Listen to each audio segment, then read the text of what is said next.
Ja, han bevæger sig, hvis man giver ham penge.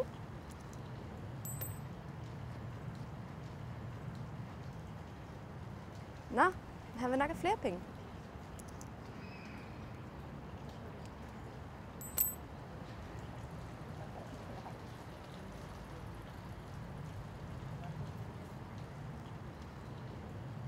.000 danskere har diagnosen Parkinson, men Parkinson berører faktisk hele familien, og derfor er langt flere i virkeligheden ramt af sygdommen.